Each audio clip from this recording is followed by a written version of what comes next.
Welcome, everyone, and thank you for joining us today.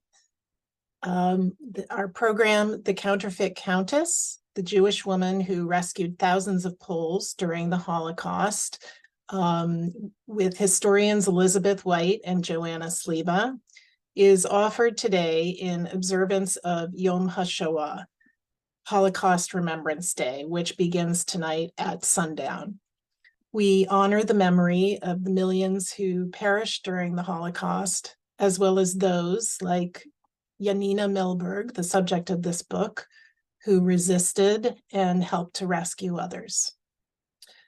My name is Rachel King. I'm the executive director of the Wyner Family Jewish Heritage Center at American Ancestors, and I'll be your moderator today. The Jewish Heritage Center is an archive and educational center dedicated to preserving Jewish history, connecting people to their Jewish heritage, and illuminating the American Jewish experience for wide audiences. We are located in Boston at American Ancestors, America's founding genealogical organization. We are pleased to host this program today in partnership with American Inspiration, the wonderful author series at American Ancestors that explores themes of personal identity, families, immigration, and social and cultural history. As with all our book events at American Ancestors, we encourage you to support independent booksellers by ordering your own copy of The Counterfeit Countess from our partners at Porter Square Books. You can find them at portersquarebooks.com. Before we begin, I'd just like to make a few notes about this Zoom webinar. You in the audience will be muted and off camera throughout. If you have questions during the presentation, please type them into the Q&A panel at the bottom of your screen, and we will try to answer as many as we can during the question and answer session following the presentation. Also, as we are broadcasting from different locations today, we hope you'll bear with us if we experience any technological issues. If you miss anything on your end, you will receive a link to this recording of this program so you can watch it later. Now it is my great pleasure to introduce our featured guests. Dr. Elizabeth Barry White served as historian and research director for the Center for the Prevention of Genocide at the United States Holocaust Memorial Museum, from which she recently retired. Prior to working for the museum, Barry spent a career at the U.S. Department of Justice, working on investigations and prosecutions of Nazi criminals and other human rights violators. She served as Deputy Director and Chief Historian of the Office of Special Investigations and as Deputy Chief and Chief Historian of the Human Rights and Special Prosecutions section. Barry joins us today from Virginia. Joanna Sliwa is a historian at the Conference on Jewish Material Claims Against Germany in New York, where she also administers academic programs. She previously worked at the American Jewish Joint Distribution Committee and at the Museum of Jewish Heritage, a living memorial to the Holocaust in New York. She has taught Holocaust and Jewish history at Kean University and Rutgers University, and has served as a historical consultant and researcher, including for the PBS film In the Name of Their Mothers, the story of Irina Sendler. Her first book, Jewish Childhood in Krakow, A Microhistory of the Holocaust, won the 2020 Ernst Fraenkel Prize from the Wyner Holocaust Library. Joanna joins us today from New Jersey. Welcome, Barry White and Joanna Sliwa. Thank you, Rachel. It's an honor for Joanna and me to be invited to speak today by the Wyner Family Jewish Heritage Center and American Inspiration at American Ancestors. And we're, of course, very grateful to all of you who have chosen to join us in this program today. We want to share with you how genealogical and historical research enabled us to uncover a personal story of courage and resilience so unbelievable that it almost didn't come to life. In 1948, newspapers in various U.S. cities reported on the visit of a woman director of a social welfare agency in Poland who was touring the United States on a UN fellowship. Americans were intrigued by this petite woman with the sparkle in her eye, a wide smile, and a crown of black braids on her head. She was introduced as Dr. Janina Sukadolska, an expert in child welfare. Americans pressed Dr. Sukadolska, a Christian, for her opinion about Poland's new communist regime, but she politely demurred, insisting that her whole life was about social work and she didn't pay any attention to such other matters. A woman reporter from Raleigh, North Carolina, was impressed by this intelligent and interesting representative of the Polish people who was working only for the children, the orphans of Poland, with whatever government, with whatever and all and any help that comes to hand. Dr. Sukadolska was indeed a brilliant and passionate humanitarian, but she understood all too well the danger that she faced at home if she expressed her true opinion about the communist government. She couldn't even reveal her true identity or that she wasn't actually a social worker by profession. Until the end of her life, she guarded a secret from all but a tiny circle. Before World War II, she was Dr. Pepi Mehlberg, a mathematician and a Jew. So I first learned her secret in 1989 at an academic conference where I gave a paper on Majdanek concentration camp. Nazi Germany's SS established this camp on the edge of the city of Lublin in German-occupied Poland. After my presentation, an American historian I didn't know, Dr. Arthur Funk of the University of Florida, handed me a carbon copy manuscript. He said it was the memoir of the Polish Jewish mathematician Janina Mehlberg, who had aided prisoners at Majdanek while pretending to be a Polish Christian aristocrat. The story I read in that memoir left me utterly astonished. Janina Mehlberg claimed that in the guise of the Countess Sukadolska, she became an official of a Polish welfare organization and negotiated face-to-face with Nazi and SS officials in Lublin for measures to aid Poles. At Majdanek, she got the SS to let her organization deliver massive quantities of food for thousands of prisoners, something that didn't happen at any other concentration camp. She brought these deliveries herself inside the camp as often as 5 days a week. What's more, she used those deliveries as cover to smuggle messages and supplies to members of the resistance imprisoned in the camp, because she was also an officer in the home army of the Polish resistance. Now, as a historian of Majdanek, I really had to question this story. It was unlike any of the stories of Holocaust survivors that I had ever heard or read. Then again, every one of the hundreds of survivor stories that I have come across has amazed me with its account of courage and resilience. Still, I knew that Lublin was the headquarters of the largest murder operation of the Holocaust, Operation Reinhardt. The SS gassed most of its 1.7 million Jewish victims in the killing centers of Belzec, Sobibor, and Treblinka. But at least 63,000 of its victims were murdered in Majdanek's gas chambers and shooting pits. And according to her memoir, Mehlberg knew what was happening to Jews at Majdanek. So this claim that as a Jewish woman, she dared to go almost daily into a den of mass murder and to smuggle contraband under the noses of the SS seemed almost too fantastic to me to be true. I had no way to verify the memoir then. Janina Mehlberg died in Chicago in 1969, so I couldn't interview her, and her husband, Henry Mehlberg, a philosopher, died 10 years later. They had no children. There weren't any documents that I could access at the time.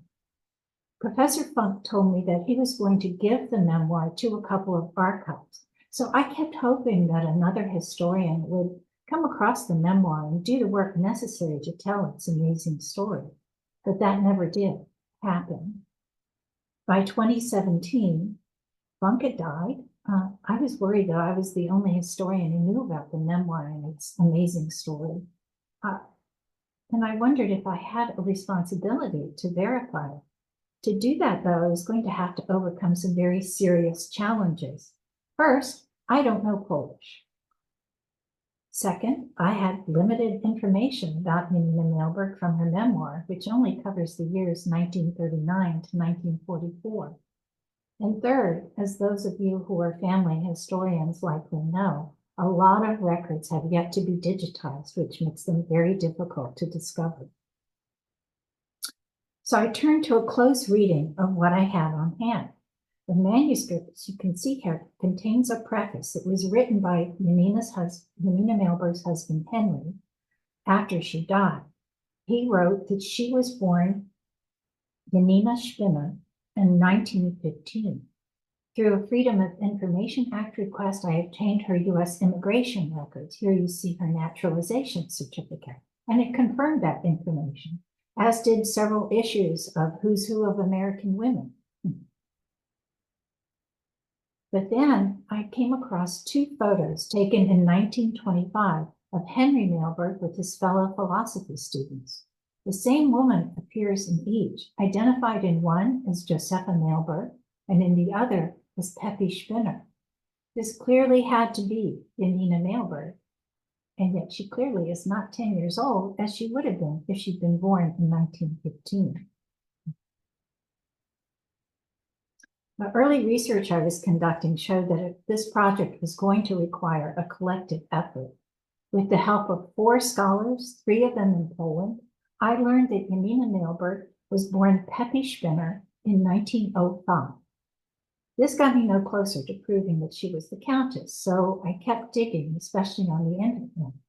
And finally, I found a reference in a 1975 book review that made me think that she probably was Countess Sukadolska. And that's when I reached out to Joanna, whom I only knew then by reputation as an expert on the Holocaust in Poland. Working together, we discovered a wealth of personal information about Janina Mehlberg, as well as confirmation of the memoir's claims and a treasure trove of records about her post-war life. As I am sure you can all already tell, the author of this astonishing memoir that Barry received used different names at different stages in her life. But she retained the name Janina, which she started using during the Holocaust. And that is why we refer to her as Janina for the rest of this talk. Janina was born in Żurawno, in the Austrian Empire, in the area of Eastern Galicia that became part of Poland after World War II. And you see this map and its current borders, just to give you an idea of where Żurawno, the town, is located. Today, the town is in Ukraine. But before World War II, Żurawno was a typical shtetl, a town where Jews comprised nearly 50% of the residents. And what was atypical for a Jew was Janina's upbringing. Her father was a wealthy landowner who enjoyed contacts with the local nobility. Janina received secular education, including tutoring in several languages. She absorbed the mannerisms, the way of speaking, and the customs of the upper classes. And here you see her, one of the earliest photos that we have of Janina. So Janina's background later helped her perform her false identity as a countess. After World War I, Janina and her family moved to Lviv. Today, this is Lviv, Ukraine, which exposed her to life in the big city. Janina excelled academically, especially in math. She studied at the Jan Kazimierz University in Lviv under 2 of Europe's leading mathematicians at the time. However, she was a realist in that while a master's degree in math was attainable for her as a woman, a doctorate was not. Instead, Janina studied under the wings of Kazimierz Twardowski, who was an eminent philosopher, a popular instructor, and an ardent Polish patriot. He accepted scientists, women, and Jews among his students. In the personal collection of Twardowski that is held at the Digital Archive of Combined Libraries in Poland, we accessed a wealth of sources, including photographs of his students, among them Janina and her husband, Henry Mehlberg. Janina obtained a PhD in philosophy with a specialty in mathematics in 1928. We have not only an announcement that you see here of her great achievement, we also have a copy of her dissertation that is held at one of the archives in Lviv. After her postdoctoral studies in France, Janina assumed a more sophisticated sounding name, Josefa, and here you see a photograph of her, probably in the early 1930s. In 1933, she married Henry, and it wasn't until we completed the manuscript that we finally accessed a copy of the Mehlberg's marriage certificate, and this was all thanks to the help of a professional genealogist. The Mehlbergs lived in their beloved Lviv when World War II broke out. Germany attacked Poland from the west on September 1st, 1939, and the Soviet Union invaded Poland on September 17th and occupied the eastern borderlands, including Lviv. Janina understood that she had to employ cunning and creativity to hide her privileged background and to avoid deportation to Siberia of those people whom the Soviet authorities deemed to be class enemies. Janina's composure and persuasiveness enabled the Mehlbergs to keep their apartment and to continue working as teachers. Then, at the end of June 1941, their situation changed again. This time, German forces occupied Lviv, and the local Ukrainian population staged a series of pogroms against their Jewish neighbors, murdering thousands. And here you see a photograph from one such pogrom. This was really a frightening time for Janina and Henry. Soon, German forces organized regular roundups and shootings of Jews. And one day, they came for Henry. Janina refused to leave Henry's side, even after she had been hit in the face with a rifle butt. And this so impressed the German officer that he pulled Henry out of the group to be shot, and he let him go home. When a German order was plastered throughout the city, ordering Jews into a newly created ghetto, the Mehlbergs understood that this could spell the end for them. At that point, Janina's family friend came to the Mehlbergs' rescue. Count Andrzej Skrzynski, whom you see here on a post-war photograph, on two post-war photographs, arrived in Lviv on the first civilian train from Lublin. He assured the Mehlbergs that if they traveled back to Lublin with him, he would get them false identity papers as Polish Christians. The journey to Lublin was dangerous for the Mehlbergs because as Jews, they could not use public transportation. And yet, Skrzynski's smuggling mission was successful until it almost wasn't. At the train station in Lublin, a German policeman detained Henry, saying that Henry broke a luggage regulation. So Janina sprang into action. She mustered all her courage to confront the policeman and insist that he release Henry. Janina's ruse worked. It was that incident that enabled Janina's reinvention into the Countess. It taught her the secret of dealing with Nazi officials, to stay cool and composed and never betray any sign of fear. Through his contacts with the Polish resistance, Skrzynski obtained false identity papers for the Mehlbergs as Countess Janina and Count Piotr Suchodolski. But Janina immediately found that even as supposed ethnic Poles, she and Henry were not safe. Germany's Nazi leaders aimed to install a racist new order in Europe, one in which there would be no Jews and tens of millions of Slavs would be made to disappear, including the vast majority of Poles. And German-occupied Poland became the laboratory for the Nazis to develop and test their racist policies. In just the last 4 months of 1939, the Germans shot at least 40,000 ethnic Poles and 7,000 Polish Jews as part of their plan to eliminate Poland's intelligentsia. A massive ethnic cleansing campaign followed in the area of Western Poland that Germany annexed. The Germans forcibly deported hundreds of thousands of Poles and Jews into the part of occupied Poland that they ruthlessly ruled as a colony called the General Government. Lublin was one of its 5 districts.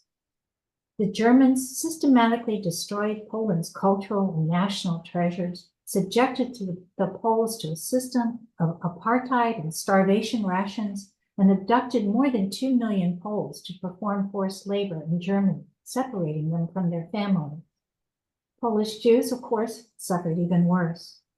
By the time the Mehlbergs arrived in Lublin, its 40,000 Jews had been confined for 9 months in a tiny ghetto where they were dying of starvation and disease. Here you see a couple of photographs from the ghetto. In mid-March 1942, Lublin's residents, including Janina, witnessed the start of Operation Reinhardt with the bloody deportation action that sent 28,000 Jews to their deaths in Belzec. Within weeks, Poles living near Belzec reported that the Germans were murdering all of the thousands of Jews that they were sending there daily. Around that same time, Henry narrowly escaped a Gestapo raid to take Polish men for forced labor. If he were taken, a physical exam would immediately reveal that he was a Jew. Janina realized then that the odds that she and Henry would survive the war were exceedingly slim. And so she resolved to devote whatever time she had left to resisting her country's occupiers and rescuing her compatriots. She got Count Skrzynski to sponsor her membership into the Polish Home Army. This was the military wing of the Polish underground state. Skrzynski was also the top official in the Lublin district of the Main Welfare Council, which is commonly known by its initials, RGO. Now, the RGO was an organization approved by the Germans to assist only non-Jewish Poles. The RGO ran soup kitchens, orphanages, and clinics, supplied food and medicine for Poles in prisons, transit camps, and labor camps, and found shelter for the victims of ethnic cleansing campaigns.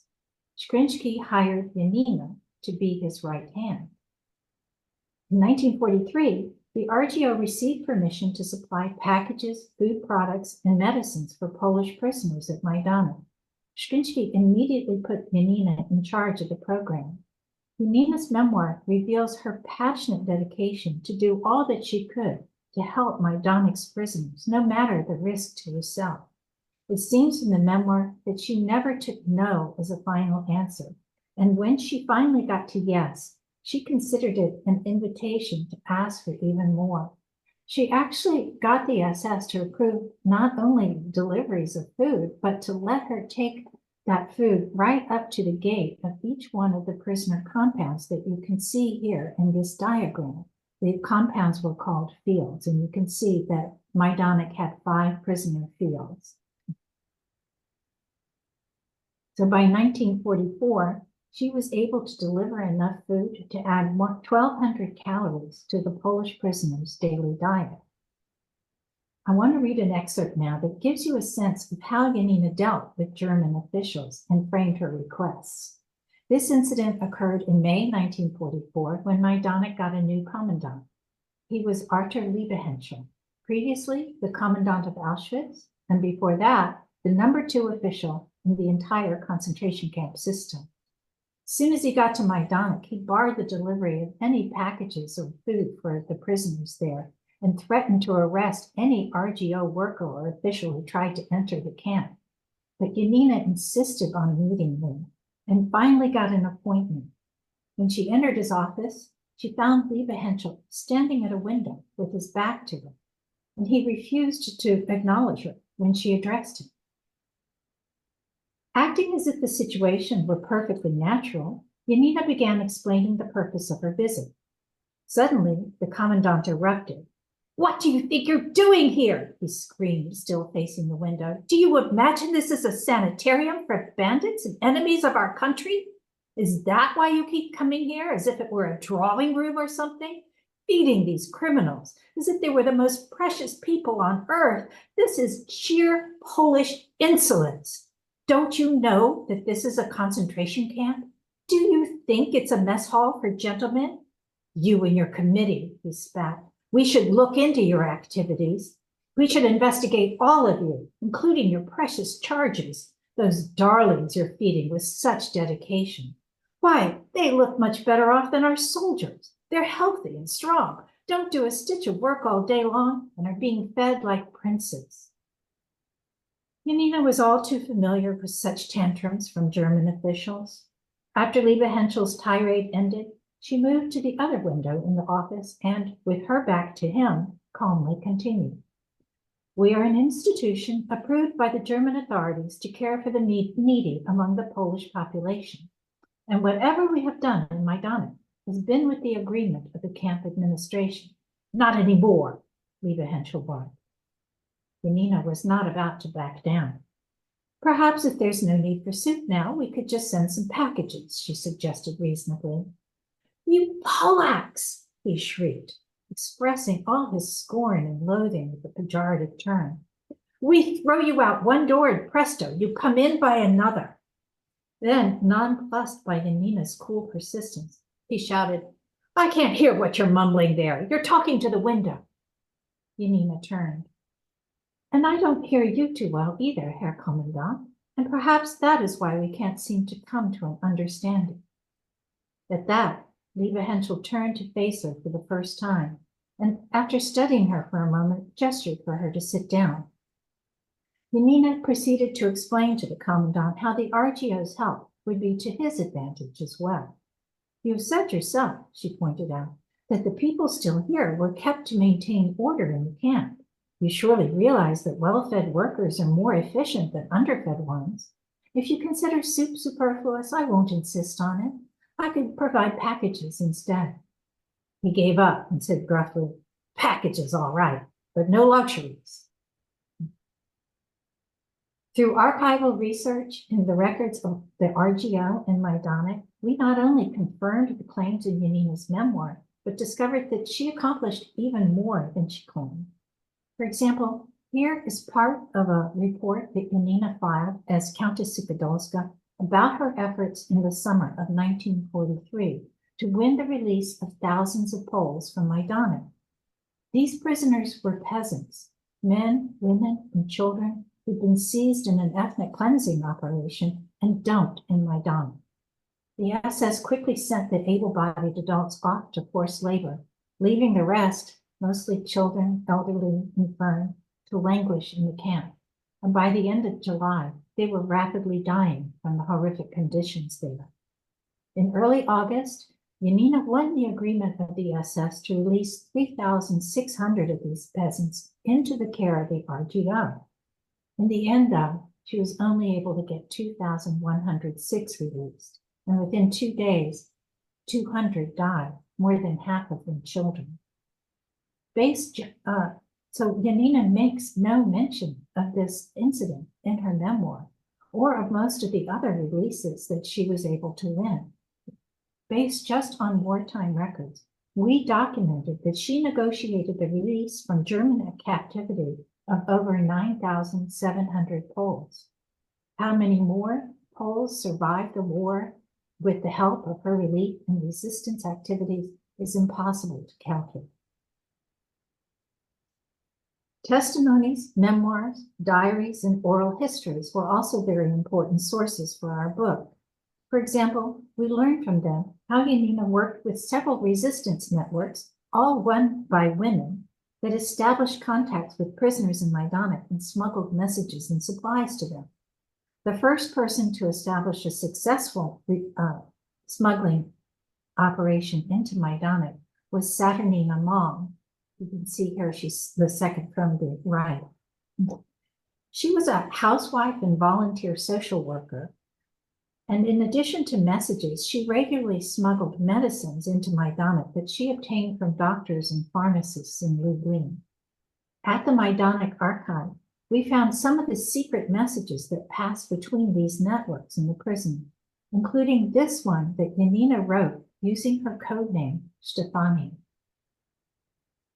Now, our original plan had been to publish the memoir along with some text explaining its historical context and references. But after we discovered that the memoir doesn't do justice to her accomplishments, and that her life before and after the war was pretty remarkable too, we realized that we needed to write a biography instead. Its main source, though, is Janina's memoir, which enables us to tell her story and largely from her perspective, incorporating her thoughts and observations, and even the conversations that she recounted. Janina ended her memoir with a description of a tour that she took in Majdanek with a Swedish delegation. This was after the end of the war. And Janina offered insights into her motivations for not lying low, to survive under a false identity, but to really risk her life every day to help others. And I would like to quote from the book. It would have been natural to give up, to stop going to Majdanek, to go to pieces even. But then there would have been no reason to live. When so many were in such terrible need, I had to live to answer that need. I was one individual only in the vast suffering human family. If I thought only of the dangers to myself or to those I loved, I was worth nothing. But if surviving meant being useful to many, I had to find the strength to survive, which made it possible for me to feel some sense of achievement, even of pride. At end of quote. However, after the end of the war, Janina did not speak about her survival during the Holocaust or her actions on behalf of Poles. A reader of her memoir would not know how remarkable her life was even after the war. Janina mastered the art of reinvention and deception. And this in turn made searching for information about her all the more difficult. In our genealogical and historical research, we uncovered a fascinating story of a woman, a Jew, a Pole, a target of two totalitarian regimes, Nazism and communism, as well as a resistor, an immigrant, and a scholar. After the war, Janina decided that it was still too dangerous for her to reveal her true identity. She dropped the Countess title and added doctor to her name. She introduced herself as a social worker. She joined Poland's new social welfare organization and became its deputy director. On the other hand, Henry was kind of missing from the story. So what happened to him? Henry returned to his pre-war identity and resumed his academic career. Records that are held at 3 Polish universities with which he was affiliated, and files about him that are kept by the Ministry of National Education, all that allowed us to trace his professional trajectory. Not long after Poland was liberated from Nazi rule, Henry moved to the city of Łódź to teach at the newly created university. Łódź also became a center for the revival of Jewish life after the Holocaust. Henry registered himself and his wife using her pre-war name, their pre-war names, And he did that at the Central Committee of Jews in Poland. This was an organization that was created after the war to register survivors and to help them return to life. Henry and Janina could be traced only by those who knew them from before the war, including Henry's two surviving brothers. Henry's niece shared with us these photos that you see on this slide.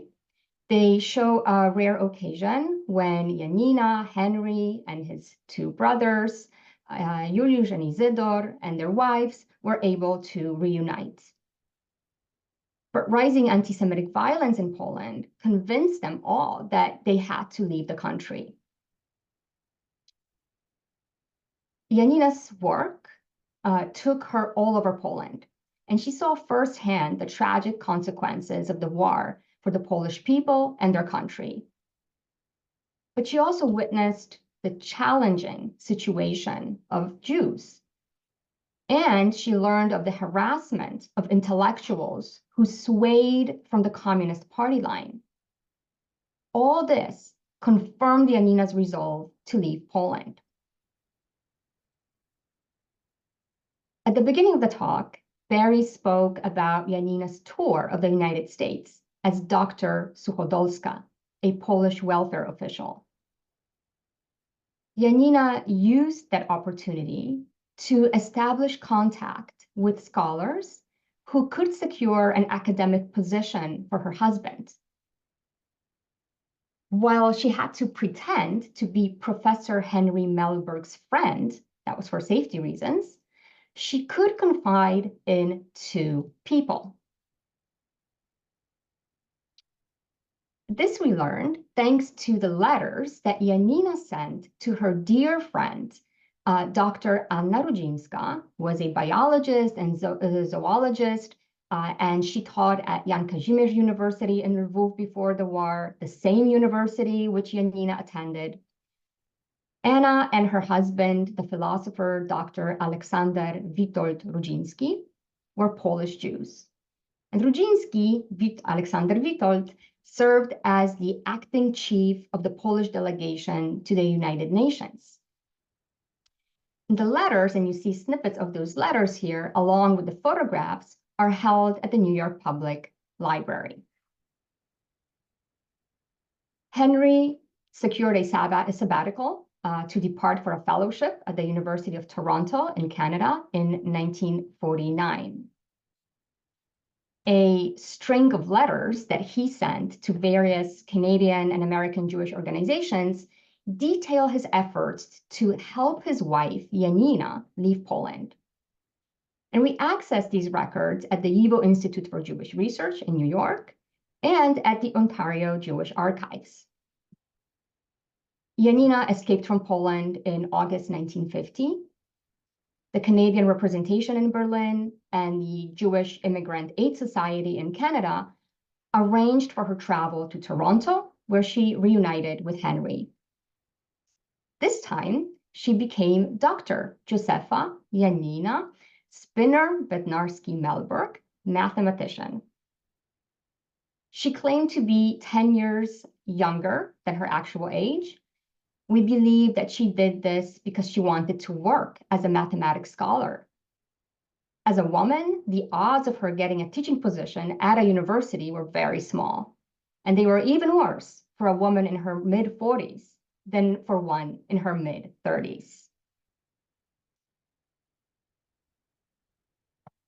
In the absence of their own families, and Barry mentioned that the Mehlbergs did not have children, Henry and Janina forged substitute families with other Holocaust survivors who had been their friends from before the war.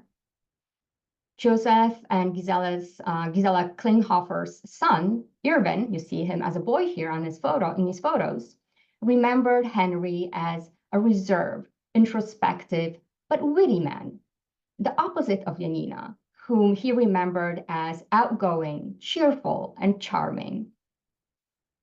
Dr. Irvin Klinghoffer, so the boy from these photographs, shared with us these photos from his personal collection.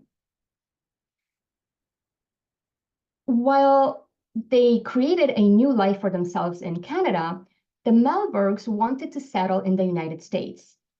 And as we learned from archival records, members of Janina's paternal family had immigrated to the United States at the turn of the 20th century. But this is not why the Mehlbergs chose to live here. Chicago offered them amazing professional opportunities. Henry took a position in philosophy at the University of Chicago, and Janina found a position with the University of Chicago's Institute for System Research. This was an offshoot of the Manhattan Project that had developed the atomic bomb. By the early 1960s, Janina became a full tenured professor of mathematics at the Illinois Institute of Technology, which was really an unusual position for a woman at the time. And you see her photographs here, in action, teaching a class at IIT. We spoke with her former students who remembered Janina fondly, but they had no idea about her activities during World War II or that she was a Jew. To them, Janina was this elegant Polish lady, a kind person, and a fantastic scholar. Not long before her death in 1969, Janina recorded in a memoir some of what she did and witnessed during the Holocaust. And after she died, Henry translated the text from Polish to English, hoping to get it published. He did not succeed. It has taken 55 years for Janina's story to be known. Her story is an invaluable testimony of one Jewish woman's survival during the Holocaust. It is also a testimony about the suffering and persecution of non-Jewish Poles during the German occupation, and how Poles tried to help each other survive. Janina's example highlights the importance of listening to Holocaust survivors and of building bridges among people. Her experiences and recollections remind us of our common humanity with the 6 million Jewish victims of the Holocaust. And Janina's last words in the memoir are, "We will remember." Thank you.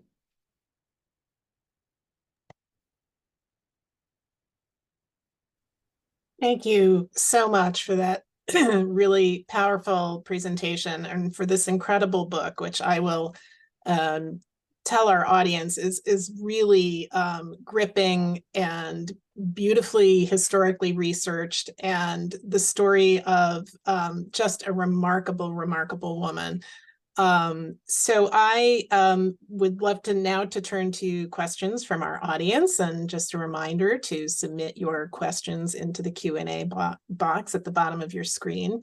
I would love to just start by asking you both, Janina was posed as a Polish aristocrat, a Christian Polish aristocrat, and her efforts as a social worker and a welfare worker were really to save non-Jewish Poles, ethnic Poles, from disease and death largely in Majdanek, the concentration camp.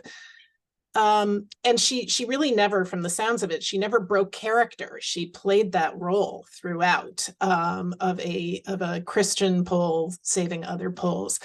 But knowing that she was going to this concentration camp almost every day, what do you know about her, her feelings about what she witnessed was happening to the Jews? She doesn't reveal very much about her feelings about that. Just small things like she was probably the first Polish civilian to learn about the massacre of 18,000 Jews at Majdanek on November 3rd, 1943. Afterwards, it took weeks and weeks for all the bodies to be burned. And she writes in her memoir, "Every time I saw the smoke, I thought of the murdered Jews." This is when she's going daily into the camp. We think that she wrote the memoir for a Polish audience. She wrote in English very well, but she wrote this in Polish. And we think it was to counter anti-Semitic narrative of the Holocaust that was the Polish government was promoting at that time as part of its so-called anti-Zionist, really anti-Semitic campaign. And so she was showing that, you know, she was not passive. She didn't go like a sheep to the slaughter. She was a Polish patriot. She risked her life, risked torture and execution in order to resist her country's occupiers and help her fellow compatriots.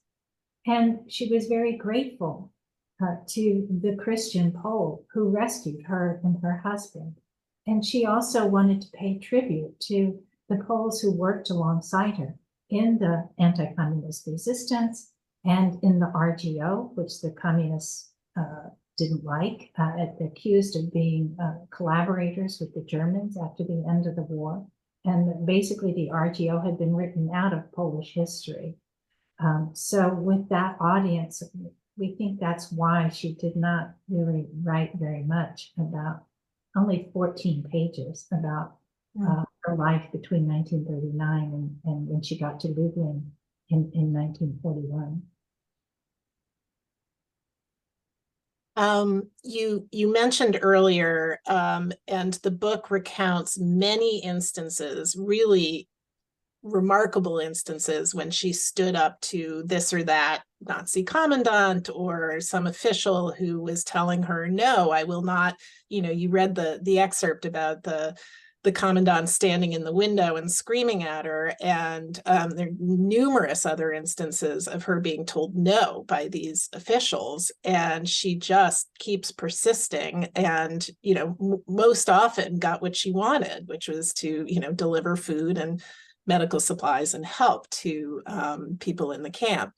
You know, what do you think it was about her that, because we also read, and she writes in her memoir, that she was afraid a lot of the time. And of course, she at any moment could have been arrested, and it might have been discovered that she and her husband were Jewish. So what do you think it was that gave her this incredible ability and bravery to, you know, literally stand in the face of Nazis and, you know, do what she did?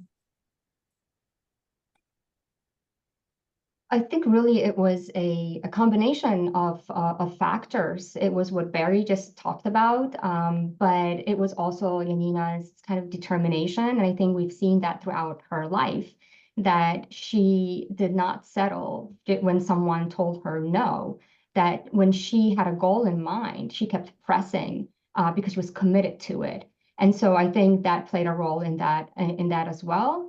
But I don't know, Barry, do you want to add anything to this?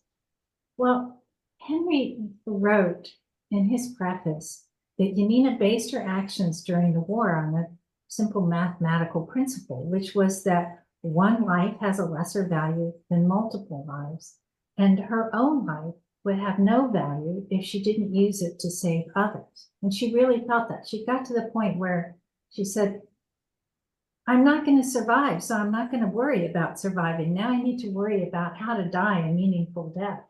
And she was just really passionately committed to saving as many lives as she could. At Majdanek, she really hoped to be able to deliver enough food to benefit all of the prisoners, including the Jews, because that was the only way she could possibly help Jews. Particularly since she didn't get to Lublin until the Jews were already in the ghetto and only a few months before they were murdered. So that was, and I was talking to one of her former students the other day, and she said that mathematicians have this ability to really concentrate and compartmentalize, just focus all of their attentions on the myriad variables of the problem that was immediately at hand. And we think that she did that she really did, like, compartmentalize and put that consciousness of herself as the Jewish Peppy Mehlberg down in a compartment that stayed out of sight, out of her attention. We have a comment here from Diana who says, this is not a question, but I've read this book and was blown away by it and the heroism of Janina. It was eye-opening to me, especially since I only learned 5 years ago that my father's biological father was not an Englishman, but a Polish person. Your book vividly describes all the horrors and inhumanity to man of the Holocaust. I will never forget this book. Very well done. And as I said to both of you just before the program, you know, Janina is such a striking and incredible person who you have brought to us that I kind of miss her after finishing reading the book and, you know, just feel her with me. This is just a remarkable story and she is a remarkable person. We have a question. When you talked to her husband's niece and others who knew her, did anything they say about her or her personality surprise you versus how she or what she wrote in her memoir? I think that by speaking to people who knew Janina and who knew Henry, I think for me, Janina came to life even more.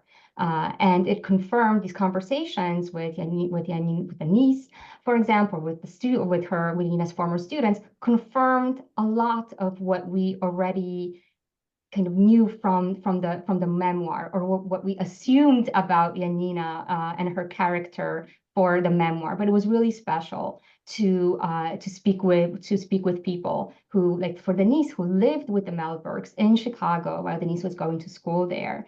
And so she also told us how, you know, she said, everything that you know about Janina and what she did during the war, that's true.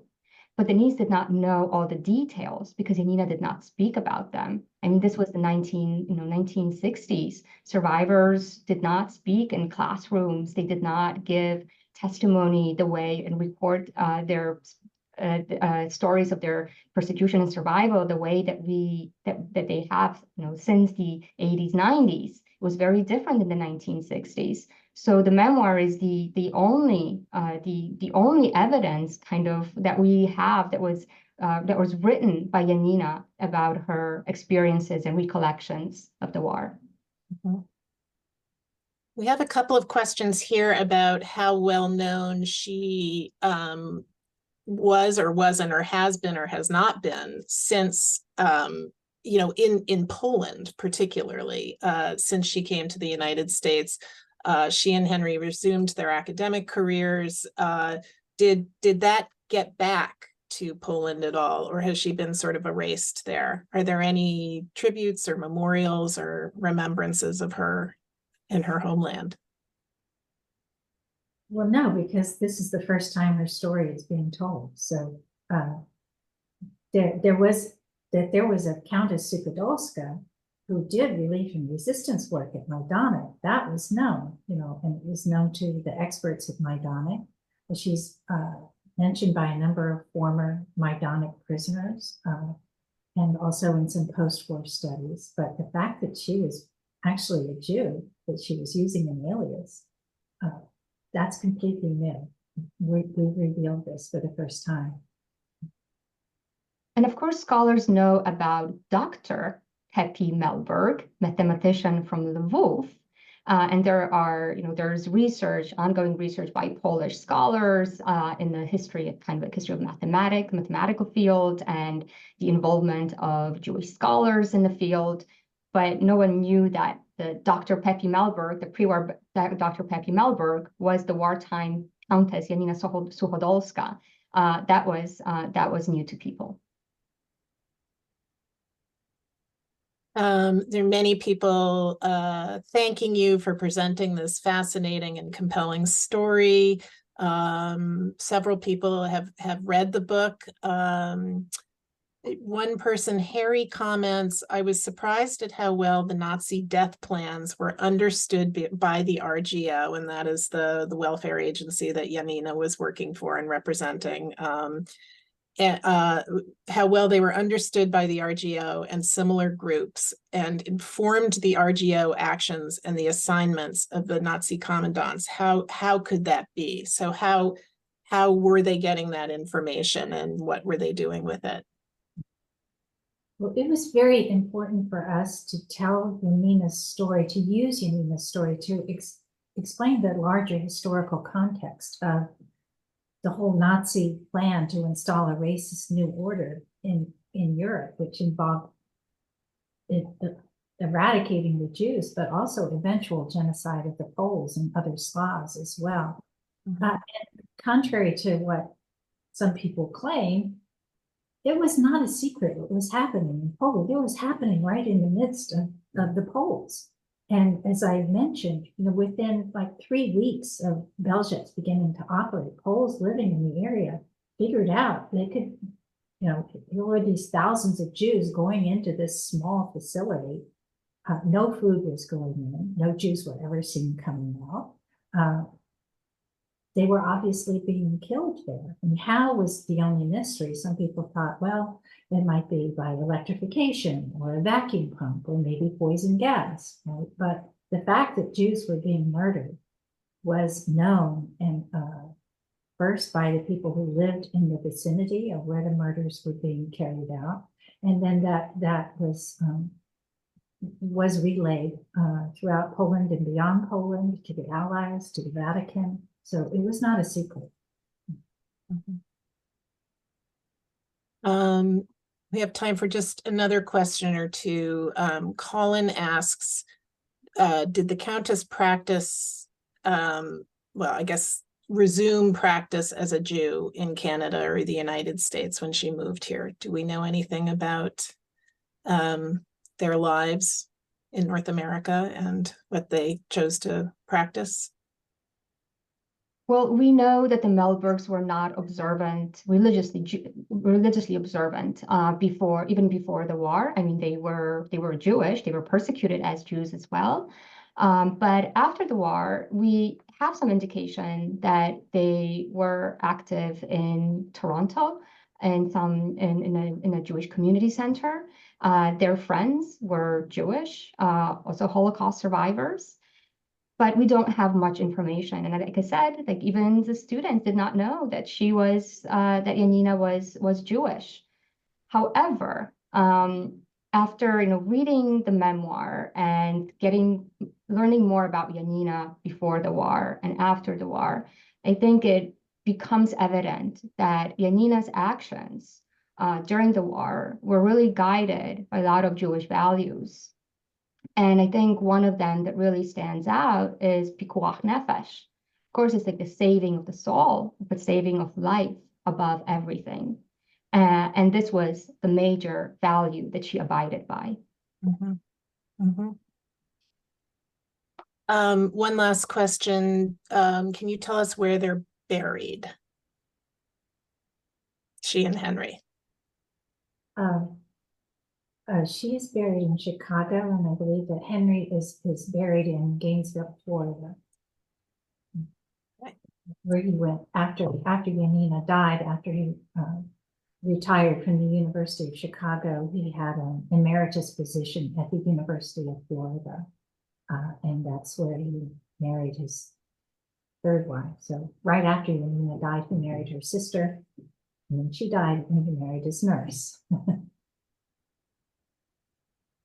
Well, that is all the time we have for questions. I want to thank Barry White and Joanna Sliwa for your time, for your insights, and for this incredible book, and for bringing us this incredible woman whose memory we honor. Thank you so much for joining us. And again, I encourage everyone in the audience to purchase your own copies of The Counterfeit Countess from independent booksellers. You can go to our partner, portersquarebooks.com, to purchase a copy there. And it's a wonderful story and really, really well done history. Thank you again, both. If I could just add one, oh, sorry. Sorry? I just wanted to add that we are really committed to getting the world to know about Janina Mehlberg, either by reading our book or by other means. And so we are very eager to talk to groups about her. You can contact us through the book's website, which is www.counterfeitcountess.com. or through our personal websites, joannasliwa.com or elizabethbwhite.com. Thanks. Yes, thank you. Thank you to everyone in the audience for helping spread the word about this story. And we have several comments that are hoping that this becomes a movie. So certainly as her story becomes better known, and hopefully that Poland, takes up her memory as well and honors her, but also that, there are more stories that come out and share her incredible legacy. So thank you again to both of you. I just wanted to mention before we leave that for those of you in the Boston area, if you would like to join us on June 18th, the Jewish Heritage Center is having its annual benefit dinner, which supports our work, and this year is honoring shoe designer and philanthropist Stuart Weitzman, and we'll have a lively program and a wonderful dinner. So please join us. You can learn about this and other events at jewishheritagecenter.org/events. I want to thank all of you in our audience today for joining us. As you leave the program, you will be asked to fill out a very brief survey. We hope you'll take just a minute to do that, as your feedback is very helpful to us in developing further programming. And I invite you to learn more about the Wyner Family Jewish Heritage Center on our website, jewishheritagecenter.org. I want to mention that this free program was made possible by contributions to the Jewish Heritage Center and American ancestors from people across the country and around the world. We ask you to please consider making a donation of your own to support our educational and archival work. Thank you. We hope you'll join us again soon, and goodbye until then.